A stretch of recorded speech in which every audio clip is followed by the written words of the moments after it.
Hey guys, what's up? CaptainTurbo here, and welcome back to Let's Play Crash Bandicoot. And joining me once again is Gold League Gamer 1 from the Super LP Heroes. Hello, everybody. And that was a loud bang. Yeah. Here we have a level I really can't stand. It's called Road to Nowhere. Basically this, all you've got to do is keep going forward. I'm going back here because there's a couple of extra lives hidden at the back. Something I forgot to mention in the last part, but I did actually bring up but never finished it, was getting the gems in each level. Well, how to do this is basically to open up every crate that you come across. If you do that at the end of the level, and you'll get a gem, but there are a few conditions added to it. First of all, you cannot die throughout the level. You've got to do it all in one go, and you've got to make sure you get every single crate, which is a lot harder than it sounds. It reminds me of those Daredevil comics from Super Mario Galaxy. Yeah. As you can see there, I'm kind of glitching the game a bit by walking on the rope. You can actually beat this entire level by doing it, but I'm not nearly skilled enough to pull it off, so... this is actually the second bridge level like this, and these are some of the harder levels, simply because they require precise jumping, and the game is not really designed well enough to incorporate that. These enemies here, they will work as sort of trampolines, so just make sure you jump on them and do exactly what I'm doing. Okay. Don't spin into them, because you'll knock them off screen and you'll not be able to progress any further in the level. Okay. As you can see here, these C's work as checkpoints for each level as well. As soon as I break it open, there we go. So, have you never played a single Crash game your entire life then, Gold? I don't even own a PlayStation. Never visited a friend or a family member? Well, I never played a single Crash game, no. Oh, surprising. As you can see here, I'm starting to use save states a lot now. Both, you know, Gold and I talked about this in his Sonic 3 and Knuckles Let's Play. We don't mind using save states, especially essentially just to get things going. And you can see here I'm suffering a lot of deaths. Yeah, and after that one conversation we had, I can see why people who use emulators can tend to save state. Yeah, it's just a lot more. You know, as you can see here, I'm dying a lot, and a lot of the time it's not really a fair death, so it would just drive me completely insane having to do the level from the beginning again, or halfway, or whatever. And I'm also having to be concerned of lives as well, but yeah, I see no issue when using an emulator if you're doing it for a Let's Play like this. For a race and stuff like that, obviously I don't think you should allow them for the most part, but to preserve your sanity, I think it's best to use save states. Yeah, because like, think of it. If you're recording a solo LP, one section would probably take you maybe over an hour to be legit, and none of us probably even have that much time. Yeah, I mean, I've mentioned before, I have like 4 hours a week at most to record, and even then sometimes I don't have that much, so I've got to make sure I get the most out of that 4 hours that I can. I don't know about Gold, but that's how I have to do things. Oh, that doesn't include like the races. Oh, right? no, that's just my own personal time where I get to record. As mentioned before, I don't like recording when other people are in the house, so I have 4 hours essentially a week to record. Oh. Because I do have other things to do. I have to clean up, I have to look after a dog and all that, so like I say, this is the reason why I don't mind using save states as a crutch when I'm doing these LPs. But you can see here just how difficult this level is, especially with all these bottomless pits. And you have no idea how relieved I was when I finished that level. I bet. You can see that red gem there. Basically, if you get the gem, it will show up outside of the level itself. Just to let you know that you've already got that gem there. Okay. This is actually... interesting fact about this level, there's a level that uses the exact same aesthetics as this level in terms of like a castle and all that, but it was considered so hard that I believe they actually didn't finish it or something like that, or they took it out of the final product, but it is actually still somewhere encoded on the original game disc. Just a little bit of useless trivia there. Okay. But in levels like this, your main enemy is usually the platforming themselves, not the actual enemies. And again, having to judge about where you're jumping with the X and Y axis thing. It's just really not an easy thing to do.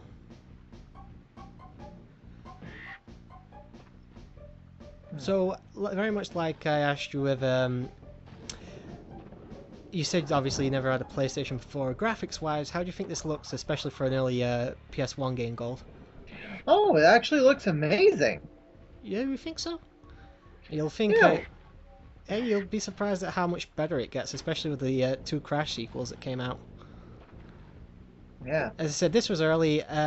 For the first attempt, obviously, it's not terrible, but the game itself has aged terribly. Not essentially in terms of graphics, I just mean in terms of being an actual game. It's just so archaic, especially nowadays. Is this like supposed to be 32-bit? I believe the PlayStation was a 32-bit, but I'm not entirely certain. As you can see here, I keep screwing this jump up. As I said, one of the problems with the game in the 2D sections is you can still move in 3 dimensions, so... Wow, so, those stairs are amazing. It automatically go from a stairs to a ramp. Yeah, it's more annoying than amazing to me. Well, yeah, I mean, it kind of reminds me of these staircases in Super Mario 64. I mean the Like endless staircase thing. yeah, no, not that one. No, I mean like you could hit a switch and it would turn a ramp into a staircase, but then after a few seconds it turns back into a ramp. So I never really played. I did on 64 back in the day, but the reason I actually was not a fan of Mario 64 was because of I played the sequel to this game first. Crash Bandicoot 2 was actually my very first 3D platformer, so obviously everything I played after that, it kind of had to measure up to Crash Bandicoot 2, and for me, Mario 64 just did not manage that. Ah, As I say, it's a much better game than this. In terms of a sequel, I would actually say 2 is better than 3, but that's just me. ah. So up until you joined Super Alpha Heroes, you haven't played a lot of N64 games. As I said, the only N64 games I can recall off the top of my head playing was I did on Mario 64, as I said. But other than that, I remember a bunch of wrestling games I played and sport titles, and that's about it. Ah, The N64 was just completely forgotten about, especially since I owned the PlayStation first, and as I said, playing Crash 2 put me really off Mario 64, so N64 platformers didn't do anything for me. oh, okay. And you got these hands here that are a little bit creepy, actually.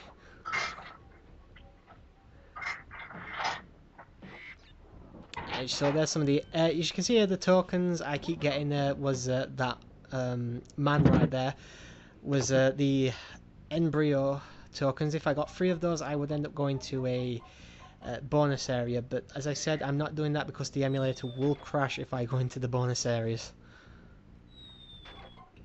I don't know why, so it sucks, but as I said, I wasn't going for 100%. There's a reason I'm not going for the bonus stages, which do give you 100%, is because your reward for getting 100% in this game is the secret ending, but the problem I have with that is the secret ending isn't considered the canon ending. The usual main game ending is what's considered the canon ending, so it's not worth going out your way to get everything in this game. But I don't know if I actually mentioned, you asked about the story, I think, last part, didn't you? Gold? Oh yeah, I did. Essentially, Dr. Cortex is doing experiments on a bunch of animals. Crash was one of those animals, but he escaped from his prison, and essentially he's trying to rescue his kidnapped girlfriend, Tona. Or Tana, I'm not sure how you pronounce her name. Cortex like the main antagonist? Yeah, he's the main antagonist for the most part in the Crash Bandicoot series. You do have other enemies, of course, and some that take over the place of the big bad guy. But in terms of the Crash Bandicoot's personal antagonist, it is Dr. Neo Cortex. Excuse me. The masks that usually are used to give you extra hits and stuff, and extra attempts. Well, you know what I mean, extra hits like anything in any games. The mass here actually will give you light in the level, which you really need in this level. If that mass right there runs out before I get the next one, the level is going to go almost completely dark and next to impossible, as you can see here. Okay. So make sure you pick up the mass, but I don't believe you can get... Oh yeah, they're still usable as an extra hit, but the minute you get hit, it's going to disappear and everything's going to go dark. So just make sure you don't lose it. It's imperative that you keep it here.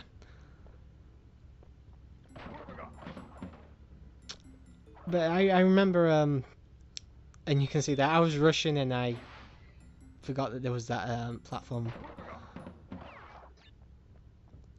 This is the first time I believe we're actually inside a level with this design. This is supposed to be Cortex's castle, at least part of it, I believe. So it's just there to basically represent the fact that you're getting close to the end of the game. It's the same what they do with a lot of games, to be honest. Like, I can't think of any examples right now, but... And then back up to 20 lives, but obviously I'm using save state to anyone that's watching. That yellow gem there will take you to certain boxes that you can't get unless you get the yellow gem in a previous level. So if you're going for all the gems, as I said, isn't really much point, but if you are going for them, obviously you've got to take that path to a lower area for a couple of crates. And this is what happens. Can't tell what the heck I'm doing. Although I do get very close to the end there, as you can see. Yeah, I can see that. But I can see it way in the distance. Yeah, that pendulum, that last one hit me, unfortunately. And again, that's why save states are great, because I don't have to redo everything again. Right, I know. And that's me screwing up.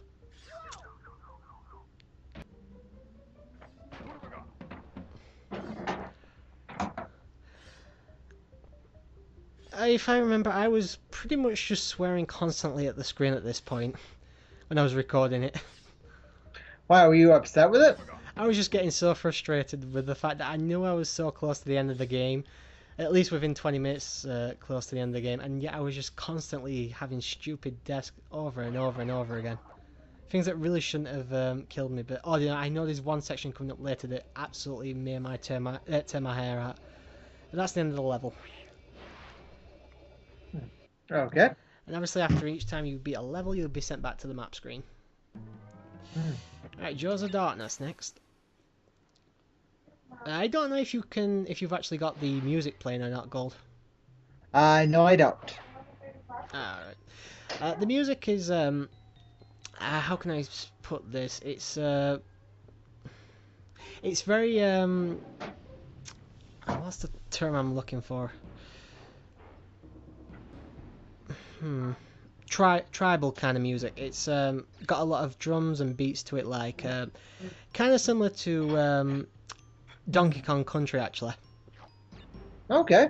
So it's actually got a pretty nice soundtrack to it.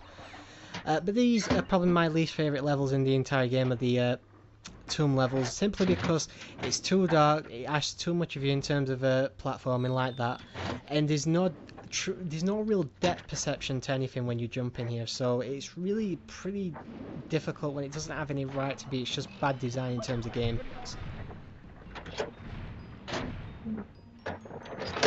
And this is a section I can't stand. As you can see, because of the depth perception, it's actually really difficult. It's a lot harder than it has any right to be, as I've mentioned. These sections here, where you're just riding this thing, you can fall off the edge, so be really careful. I think I might actually be screwing up in a second. Alright. There's a lot of obstacles basically in this game. I see that. You're never far from getting killed anyway.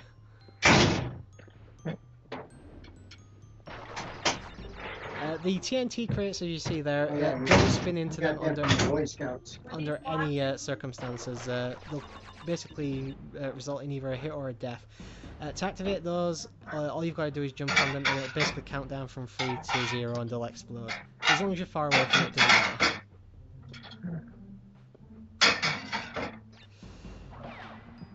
Another gem path coming up in a second. The blue one's right there. Obviously that'll take you to some more crates. This enemy you've got to bounce on, so be careful. Those crates that you saw right there with the stripes on them, basically if you bounce on them you'll get 10 Wumpa fruit, but you'll have to jump on it 10 times, so it's pretty time consuming. I don't actually know what happened there. I think I just walked straight off the edge.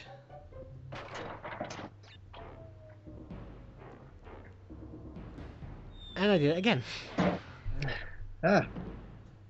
As I said, I remember recording this about a month ago. I was just getting so annoyed and I was pretty tired at this point. I'd recorded some parts to another LP as well, so I just wanted this done at the end of the day. Okay. Well, we're almost done with this part. Yeah, I think this part ends as soon as I finish this level, actually. Well, which would be a good place to end it. Yep.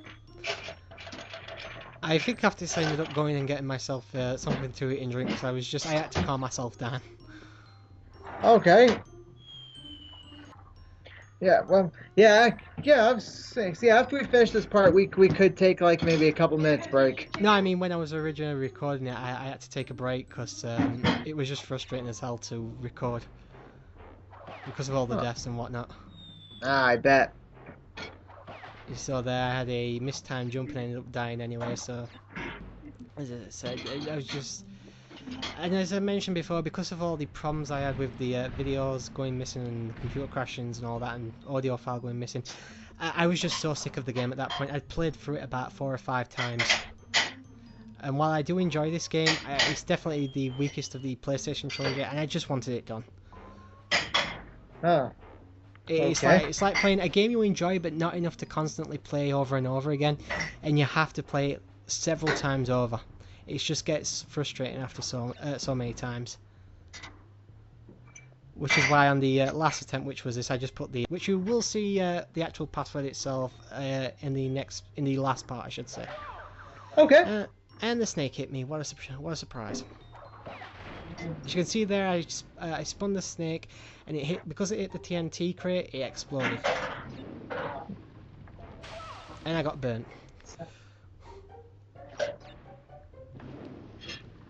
But I believe we're actually really close to the end of the level now. Ah, I see that. Yeah, you're just looking at the time though. Yeah. Yes, I am. You caught me on that. I think, yeah, I'm just getting the extra life there. Yeah, I think the end of the level's just up here. Oh, so it's like 100 apples gives you an extra life? They're not apples, they're Wumpa fruit, but yeah, as I said in the last part, they work exactly the same as coins in Mario and rings in Sonic. Get 100 and you get an extra life. And also like bananas in Donkey Kong Country. Yeah, exactly the same. Anything that you can collect 100 of in platform is usually is an extra life, and it's the exact same thing here. Yep. Oh, I see the end. Yep. Alright. There it is. Anyway guys, that's the end of part 7. Hope you join us for what will be the finale. Thank you once again to Gold for joining us, and I hope you guys have a good night.